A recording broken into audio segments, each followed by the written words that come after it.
Full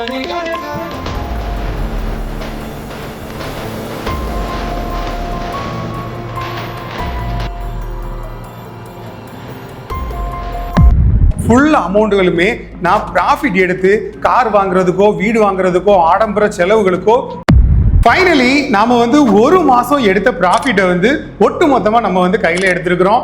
அதுக்கு manager கிட்டத்தட்ட ஒரு 15 இருந்து 20 நாள் கஷ்டப்பட்டு தான் அந்த பணத்தை எங்களால கரன்சியா வெளியில எடுக்க முடிஞ்சுது. இந்த பணத்தை நிறைய பேர் என்ன நினைப்பீங்க அப்படின்னா, சார் இது வரைக்கும் ப்ராஃபிட் மட்டும்தான் எடுத்துட்டு இருக்கீங்க, ஒரு டைமாவது அந்த பணத்தை எங்க கண்ணுல காட்டுங்க அப்படி நிறைய பேரோட ஆதங்கங்கள் இருக்கும். அந்த ஒரு கான்செப்ட்னால உங்ககிட்ட காட்டின பிறகுதான் அந்த ஒரு சேரிட்டிக்கே நம்ம கொடுக்கணும் அப்படிங்கிற மாதிரி முடிவு பண்ணியிருக்கிறோம். ஃபர்ஸ்ட் விஷயம் என்ன டைரக்டா அவங்க கொடுத்து போட்டோலாம் எடுத்து பப்ளிசிட்டி பண்ணி அந்த மாதிரி விஷயங்கள் பண்றதை விட நம்ம மேனேஜர்கிட்ட கொடுத்து அடக்கெல்லாம கொண்டு போய் கொடுத்துட்டு வந்துட்டோம் அப்படின்னா எந்த ஒரு பிரச்சனையும் இல்லாம அப்படியே முடிஞ்சு போயிடும். ஏன் அப்படின்னா ஒருத்தருக்கு நாம ஹெல்ப் பண்றோம் அப்படிங்கிற ஒரு கான்செப்ட்ல நாம அவங்களுக்கு பணத்தை கொடுக்கறத வீடியோ எடுத்து போட்டா அதிக லெவல் வியூஸ் வரும். ஆனா அந்த வியூஸை வச்சு நமக்கு ஒரு பப்ளிசிட்டி வேண்டாம் அப்படிங்கிற ஒரு கான்செப்ட்ல தான் நம்ம முடிவு பண்ணியிருக்கிறோம். ஒரு நிமிஷம் வெயிட் பண்ணுங்க, நான் அதை உங்களுக்காகவே தட்டி காட்டுறேன்.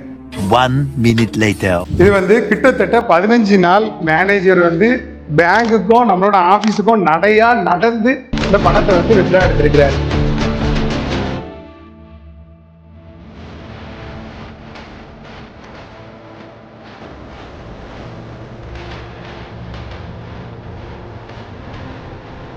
கிட்டத்தட்ட 20 லட்சம் ரூபாய் நாங்கள் ஒட்டுமொத்தமா சிங்கிள் டைம் பேமெண்டா அவங்களுக்கு செட்டில் பண்ண போறோம் அப்படிங்கிற ஒரு கான்செப்ட்ல முடிவு பண்ணி தான் நாங்கள் கொடுக்குறோம் அப்படின்னு சொல்லி முடிவு பண்ணியிருந்தோம். எதுக்காக இந்த ஒன் டைம் செட்டில்மெண்ட்னா, நம்மளால நிரந்தர வருமானம் மாதந்தோறும் வந்தா மட்டும்தான் நம்ம அந்த சேரிட்டிக்காக பணத்தை கொடுக்க முடியும். இல்லாத பட்சத்தில் நம்ம இப்படி ஒன் டைம் செட்டில் பண்ணி அவங்களுக்கு முடிக்கிறது தான் நல்லது அப்படிங்கிற மாதிரி என் மனசுல தோணுன காரணத்தினால தான் அவங்களுக்கு இப்படி ஒரு முடிவெடுத்து இந்த பணத்தை அவங்களுக்கு கொடுக்குறோம். இந்த கான்செப்ட்ல அவங்க எந்த அளவுக்கு பயனடைகிறாங்க அப்படின்னா, கிட்டத்தட்ட அங்க ஒரு 180 பேர் இருக்கிறாங்க. அந்த 180 பேரோட ஒரு வருஷத்துக்கான சாப்பாடு தான் இந்த ஒட்டுமொத்த பணம். ஆனா இது என்னோட ஜஸ்ட் ஒரு மாசத்துக்கான ப்ராஃபிட் மட்டும்தான்.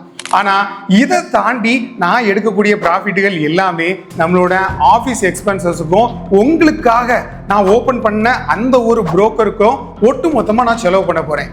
ஏன்னா இதுக்கு முன்னாடி கிட்டத்தட்ட ஒரு 1.5 லட்சத்துல இருந்து ஒரு 2 லட்சம் டாலர்கள் வரைக்கும் ஃபுல் அமௌண்ட்டுகளுமே நான் ப்ராஃபிட் எடுத்து கார் வாங்குறதுக்கோ வீடு வாங்குறதுக்கோ ஆடம்பர செலவுகளுக்கோ யூஸ் பண்ணதே இல்லை.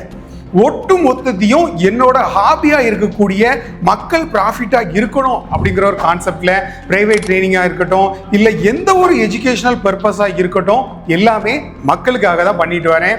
இதுக்கு அடுத்ததா நம்மளோட ஓன் பிளாட்ஃபார்முக்கும் கிட்டத்தட்ட மாசத்துக்கு குறைஞ்சது $15,000 இருந்தா மட்டும்தான் அந்த சர்வரே ரன் ஆகுமா. அந்த அளவுக்கு நமக்கு எக்ஸ்பென்சஸ் நாளுக்கு நாள் அதிகமாயிட்டே தான் போகுது. நம்மளோட ப்ராஃபிட்டும் கரைஞ்சிட்டு போகுது. இருந்தாலும் இதை தாண்டி அடுத்த படி வைக்கிறதுக்காக கடவுள் கண்டிப்பாக ஹெல்ப் பண்ணுவார்.